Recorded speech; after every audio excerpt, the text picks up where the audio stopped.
It started quietly. No breaking news banner. No viral chart on social media. Just a short phone call from a bullion dealer who has been around long enough to know when something feels off. And when he said, "This isn't the same market anymore," that's when it clicked. Because what's happening in silver right now isn't about the next price spike, the next rally, or whether we hit some flashy number on a chart. This is about control, about who actually owns the metal, and about a shift that hasn't shown up this clearly in decades. Most people obsess over one question: how high can silver go? But the better question, the one that actually matters, is whether you're positioned on the right side of what's unfolding. That's what this channel is about. And yes, we call it boring currency, which sounds like the worst possible sales pitch in the age of hype. But here's the irony. The strategies that actually protect wealth, the ones that quietly work over time, are almost always boring. No fireworks, no Lambos, just results. If you've lived through a few cycles, watched markets soar and collapse, and realized that excitement usually comes with regret later, you're exactly where you should be. Now, before we go any further, do the usual YouTube thing. Hit subscribe. Not because it helps an algorithm, but because these conversations don't show up in the mainstream. And while you're at it, let me know where you're watching from. The US, Europe, Asia, somewhere else entirely. Because what's happening with silver right now isn't local, it's global. So let's go back to that bullion dealer. Picture him sitting behind his desk staring at his order screen. Prices are doing what prices always do, flashing, moving, grabbing attention. But that's not what stopped him. It was the names, new names. One after another, fresh accounts, small orders, 10 ounces, 20 ounces, 50 if someone was feeling bold. These weren't hedge funds or institutions backing up trucks. These were first-time buyers, everyday people. He'd seen bull markets before. He knew what institutional money looked like. Big orders, fewer clients, lots of zeros. This wasn't that. This was different. And when he talked to other dealers, the story was the same. Summit Metals saw it too. New registrations flooding in. The owner couldn't remember the last time it looked like this. Not because of the size of the orders, but because of the sheer number of new participants. That's when it became clear. The 2025 silver move, the one that briefly sent prices screaming past levels people hadn't seen in a generation, didn't just attract attention, it changed who was buying. And that matters far more than any headline price. The silver market is simple on the surface, supply and demand. But underneath, it's split into two very different worlds. On one side, you've got paper silver, ETFs, futures contracts, mining stocks, fast, liquid, efficient. You can buy exposure to tens of thousands of ounces with a click and sell it just as quickly. No storage, no delivery, no fingerprints on the metal. It's silver in theory. On the other side, you've got physical silver, coins, rounds, bars, metal you can hold, store, and actually own. This part of the market makes up roughly a quarter of total silver demand, only about 25%. And that's where people stop paying attention. What they miss is that this 25% punches way above its weight. When one billionaire buys a massive position, the market notices for about 5 minutes. Prices move, Twitter lights up, analysts argue, and then life goes on. But when thousands of individuals each buy a little bit, something entirely different happens. That silver doesn't stay fluid. It gets distributed. It ends up in safes, drawers, vaults, and places. It won't come out of easily. It's not traded. It's removed. The dealer understood this without needing a spreadsheet. Concentrated ownership is fragile. When a few big players control supply, they can be forced out. Margin calls, liquidity needs, panic selling. But distributed ownership, that's stubborn, that's resilient. People who buy silver as insurance dump it because of a bad week or even a bad year. They didn't buy it for excitement. They bought it so they could sleep at night. And that's exactly what was happening. A new generation of stackers wasn't watching 5-minute charts or planning quick flips. They were buying with intent to hold. The 2025 bull market didn't just inflate prices, it created converts. People started asking uncomfortable questions about their savings, about retirement accounts, about whether the system they trusted was as stable as advertised. But with that shift comes a risk. Silver isn't a magic ticket. It's volatile. It can drop hard. It can go nowhere for years and test your patience in ways few assets can. If these new buyers don't understand that, if they came in chasing headlines instead of purpose, they'll become sellers the moment discomfort sets in.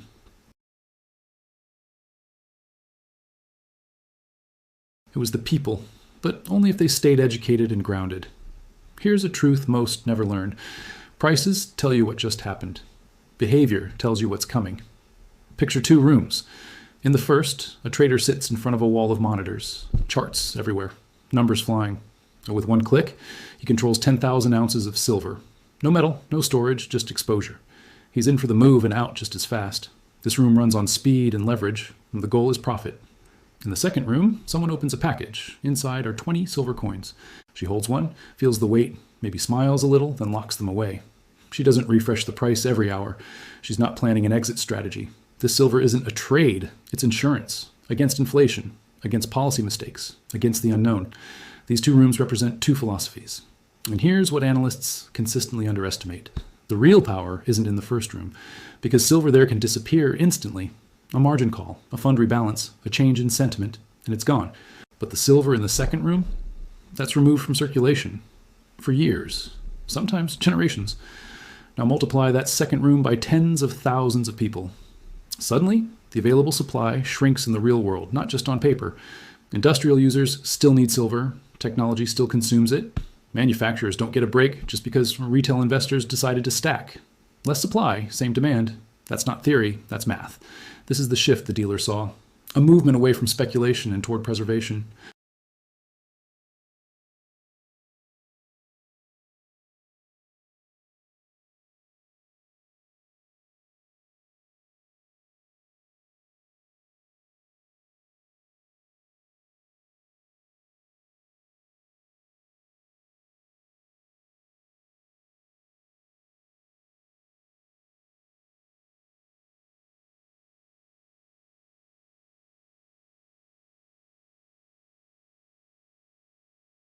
And 20 years from now, there'll still be 20 coins. Same weight, same metal.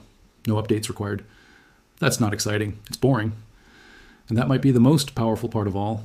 Nothing about her stack changes, even while everything else seems to be quietly falling apart. Prices rise, currencies thin out, purchasing power slips through people's fingers.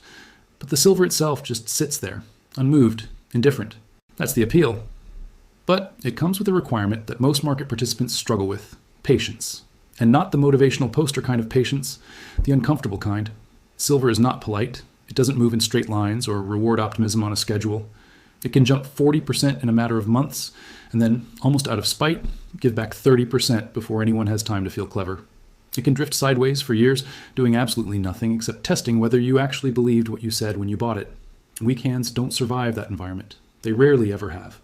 That's why the new wave of buyers matters so much. If they come in expecting smooth appreciation, steady gains, and the kind of predictable returns promised in glossy brochures, they won't last. They'll panic. They'll sell at the exact wrong moment. And they'll confirm every stereotype about retail investors chasing headlines instead of understanding assets. The bullion dealer wasn't worried about silver. He was worried about people. He'd seen this movie before. Bull market arrives. New buyers rush in. Excitement peaks. Expectations inflate faster than the price. Then the pullback comes. Headlines turn sour. Fear spreads. And yesterday's believers become tomorrow's forced sellers feeding the next cycle. But this time felt different. Not dramatically different. Quietly different. The conversations had changed. Instead of asking when to sell, people were asking how much to hold. Instead of asking what price target mattered, they were asking where to store it. Coins or bars, home safe or vault. These weren't traders. These were teachers, nurses, retirees, small business owners. People with practical concerns and long memories. Those questions revealed something important. This wasn't momentum chasing. It was long-term thinking, an insurance mindset, a shift from speculation toward preservation. And once you see that, the bigger picture comes into focus. Roughly a quarter of the silver market exists as physical metal. Coins, rounds, bars, about 25%. On paper, that doesn't sound dominant. In reality, it's the anchor beneath everything else. Every futures contract, every ETF share, every leveraged product ultimately points back to that physical base. You can create paper claims endlessly. You can leverage them, rehypothecate them, and trade them back and forth. But you cannot print silver. You cannot conjure metal out of thin air. Mining output is finite. Above-ground inventory is measurable. And when physical silver starts disappearing into private hands that don't intend to sell, scarcity stops being theoretical. It becomes real, not tomorrow, not in headlines. Quietly, steadily, underneath the noise. The woman putting coins into her safe isn't thinking about market structure or supply curves. She's thinking about her grandchildren, about leaving something tangible behind, something that doesn't depend on policy decisions, political moods, or monetary experiments. But when thousands of people do the same thing for the same reasons, it adds up to something larger, a quiet rejection of the paper-first system, a philosophical shift, not a speculative one. That's the story the dealer wanted to tell, not price predictions, not chart patterns, a transformation in mindset. Now picture two men sitting across a table at a bullion shop. Same belief in silver, same understanding of where things might be heading, completely different approaches. The first slides a stack of cash forward and says he wants physical metal, something real. The dealer does the math. At current prices, it comes out to around 300 ounces. The man nods. That's fine. No leverage, no amplification. Just metal he can secure and forget about. The second man looks at the same pile of cash and thinks differently. He asks about mining stocks, exposure with leverage. The dealer smiles because that conversation always goes a little longer. This isn't about certainty anymore. This is about possibility. Higher upside, higher risk, sharper swings, different rules entirely. That debate plays out every day. Safety versus leverage. Possession versus exposure. And in recent years, it's intensified because silver's move has made the trade-offs impossible to ignore. Physical silver tracks the price directly. Up 10%, you're up 10%. Down 20%, you're down 20%. No surprises, no acceleration. Mining stocks, on the other hand, don't behave politely. When silver rises 10%, a well-positioned miner might jump 30%, 50%, sometimes more. It feels brilliant, until silver pulls back and the same leverage works in reverse. A 10% dip in the metal can turn into a 30% or 40% drop in the stock. Fast, emotional, unforgiving. Still, despite that volatility, one name kept surfacing in conversations. Argenta Silver, ticker AGF, a relatively pure silver play in a market where those are becoming harder to find. The story begins in Argentina's Salta province, a rugged region with serious mineral potential. The project, El Cavar, wasn't speculative guesswork. The previous owners spent roughly 60 million Canadian dollars building it out. Exploration, infrastructure, a camp for 100 workers, real money, real development. Then they walked away. In September 2024, Argenta stepped in and acquired the project for about 3.5 million Canadian dollars. 60 million invested, sold for a fraction of that. A steep discount doesn't even begin to describe it. The resources were already defined. Over 45 million ounces of indicated silver at high grades, plus additional inferred resources. Nearly 50 million ounces total. And perhaps the most important detail of all, less than 1% of the land package had been explored. Numbers are impressive, but markets move on, people. And two names attached to Argenta carried serious weight. Frank Giustra, a mining billionaire known for spotting undervalued assets early, increased his position during the bull market instead of trimming it. Eduardo Elstein, a major Argentine investor, came in with millions, then added more months later. Two substantial investments in the same year. Not trades, conviction. Together, through various entities, they controlled roughly a quarter of the company. That kind of ownership concentration doesn't happen accidentally. The market noticed. Argenta's shares surged nearly 190% during the year. Then, reality reasserted itself. The stock pulled back about a third from its peak. Welcome to mining equities. Underneath the price action, the fundamentals didn't disappear. Strong cash position, drilling underway, data accumulating, operations in one of Latin America's top-rated mining jurisdictions. According to the Fraser Institute, Argentina's mining environment had improved significantly, offering regulatory clarity and infrastructure access. Still, the second man at the table knows what he signed up for. Physical silver has one main risk: price movement. Mining stocks carry layers of risk: management decisions, geological surprises, financing needs, political shifts. Any one of them can matter more than silver's price itself. That's why mining stocks aren't savings, they're speculation. Informed, calculated speculation, but speculation all the same. They demand attention, monitoring, judgment, timing. The woman with coins in her safe doesn't worry about drill results or quarterly reports. Her silver doesn't require updates or conference calls. It just exists, constant, reliable, boring, in the best possible way. As silver enters what many believe is an early-stage bull market, these distinctions matter more than ever. ETFs offer liquidity, but no possession. Futures offer leverage, but introduce counterparty risk. Mining stocks offer upside potential, but come with operational uncertainty. Physical silver offers certainty, but no acceleration. None of these paths are universally right or wrong. The only real mistake is choosing a path that doesn't match your temperament, your timeline, or your purpose. And that's what the bullion dealer saw unfolding. Not a crowd moving in one direction, but individuals choosing different tools for different reasons.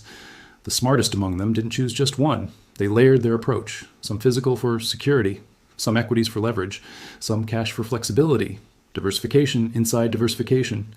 Argenta Silver was one piece of that picture, not a promise, not a guarantee. A setup with potential, backed by serious players, operating in a tightening silver market. Compelling? Yes. Certain? Never.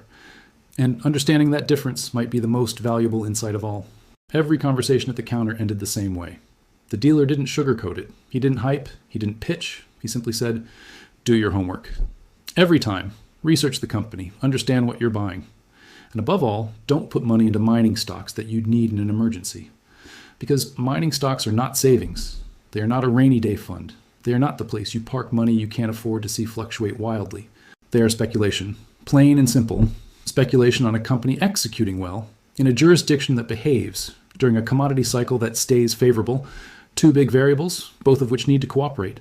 That warning wasn't meant to scare people away. It was meant to keep them alive in the market. For those who did the work, who understood the risks and sized their positions correctly, companies like Argenta offered something physical silver never could: operational leverage. The possibility that management expands resources, improves economics, increases production, and multiplies value in a way that goes far beyond simple price appreciation of the metal itself. This is the leverage game. High risk, high potential reward. And in a true silver bull market, that game is just getting started. But here's the part most people miss. Every bull market has a moment that separates the prepared from the unprepared. It's not the surge. It's not the headlines. It's not the first round of profits that make everyone feel like a genius. It's the correction, the pullback. The moment when the market tests conviction and exposes who actually understood what they bought. Silver will be tested. It always is. The year 2025 delivered something historic. Silver didn't just rise, it exploded. Average prices surged nearly 150%, at one point briefly touching $80 an ounce. For a moment, silver became one of the largest asset classes in the world. Mainstream media paid attention. Retail investors flooded in. The perfect conditions for both opportunity and disaster. History is brutally consistent here. Bull markets attract two kinds of people. The first group sees opportunity. They study, they plan, they position with intention, they expect volatility. They don't flinch at corrections because they already budgeted for them mentally and financially. These people build wealth quietly, often without much drama. The second group sees a lottery ticket. They chase, they FOMO, they buy after big moves, they expect fast money. And when prices dip, they panic, they sell at the worst possible time. These people don't build wealth. They provide liquidity for the first group. Markets need both, whether we like it or not. When the dealer talked about the wave of new silver stackers, he knew both groups were mixed together. At first, they look identical. Same purchases, same coins, same bars. Time is the only thing that reveals who's who. Time always does. Summit Metals reported hundreds of new accounts. Small orders, first-time buyers. But numbers don't tell you motivations. Some of those buyers had been reading for months. They understood inflation, they understood debt, they understood how monetary systems actually work, not how they're marketed. They knew silver's role wasn't to make them rich, but to keep them from getting poorer. Others saw a viral video, heard silver was going to the moon, clicked buy, and expected magic. Same action. Completely different mindset. And eventually completely different outcomes. That's why education matters so much here. Silver is not stocks. It's not real estate. It's not crypto. Silver is volatile, unapologetically so. From $80, it could fall to $50, $40, even $35 without anything fundamentally breaking. Not because silver failed, but because markets correct. They always have. They always will. When that happens, the unprepared will panic. They'll sell. They'll say silver didn't work. They'll swear they'll never touch it again. Meanwhile, the prepared will do something very boring. They'll buy more. Because they understand volatility in silver isn't a flaw. It's the price of admission. Physical silver has one primary job: preservation. Not wealth creation, not excitement. Preservation. It's the difference between a life jacket and a speedboat. A speedboat is fun, fast, flashy. Dangerous if you don't know what you're doing. A life jacket doesn't impress anyone. It doesn't thrill you. But when the storm hits, when things go sideways, that boring piece of equipment suddenly becomes the most valuable thing you own. Silver is the life jacket. In a financial system built on debt, supported by perpetual printing, and dependent on inflation to function, silver just sits there. It doesn't grow. It doesn't shrink. It doesn't ask permission. It can't be printed. It doesn't care about speeches, policies, or press conferences. It's tangible in a world that's becoming increasingly abstract. The Federal Reserve's 2% inflation target sounds reasonable on the surface, responsible even. Until you do the math. Compounded over time, purchasing power gets cut in half roughly every 36 years. That's not an accident. That's design. It's written into policy documents, spoken openly, accepted as normal, but it isn't normal. It's legalized erosion. Slow enough that people tolerate it, quiet enough that most don't notice until it's too late. Holding physical silver is a personal opt-out, not a political statement, a financial one. You're saying you refuse to participate fully in a system designed to dilute what you earn. You're choosing something real over something convenient. It's a quiet rebellion, not loud, not dramatic, but effective. That rebellion requires discipline, because silver won't double overnight. It won't generate passive income. It won't impress your friends at dinner parties. It will sit in your safe year after year, doing exactly what it's supposed to do, preserving purchasing power. That's the deal. Take it or leave it. For many people, that's not enough. They want growth, they want returns, they want acceleration. That's where leverage comes in. Mining stocks, ETFs, futures. These tools offer what physical silver doesn't, potential for outsized gains. Argenta Silver is a perfect example. Shares surged roughly 188% during the year. That's not preservation, that's acceleration. But then came the pullback. About 34% down from the peak. That's also part of acceleration. You don't get one without the other. The sophisticated approach doesn't choose between these strategies. It combines them. Physical silver as the foundation, as insurance, as the part you don't touch, don't trade, don't second guess. Mining equities as the speculative layer, the part you monitor, adjust, and size appropriately. Order matters here. Foundation first, speculation second. Too many new buyers reverse that order. They skip the boring part and jump straight to leverage. When the correction hits, they have nothing solid underneath them. No physical cushion, just volatility and regret. The woman with coins in her safe did it the other way around. She knows exactly how many ounces she owns. She doesn't refresh prices every day. She doesn't panic on pullbacks because her silver isn't an investment to her. It's insurance. And you don't cancel insurance when risk increases. She might also own mining stocks. She might trade ETFs. She might speculate. But those come after the foundation is built. This is the framework the dealer worried most people wouldn't learn in time. Without it, history repeats. Panic selling, bad timing, cautionary tales. With it, something else happens. Those buyers become strong hands. Distributed ownership, the quiet base of the market. About 25% of silver exists as physical coins, rounds, and bars. That number sounds small until you realize it's growing. Every new stacker, every small purchase, every ounce tucked away reduces what's available. Industrial demand doesn't stop. Technology doesn't pause. Manufacturing still needs silver, but supply tightens because more of it sits in private hands that aren't selling. That's the real transformation. Not price, ownership, distribution, conviction. The dealer's phone call wasn't about targets or charts. It was about hundreds of new accounts. Thousands more across the industry. Small buyers making quiet decisions. If they stay educated, if they understand what they own, they become the foundation.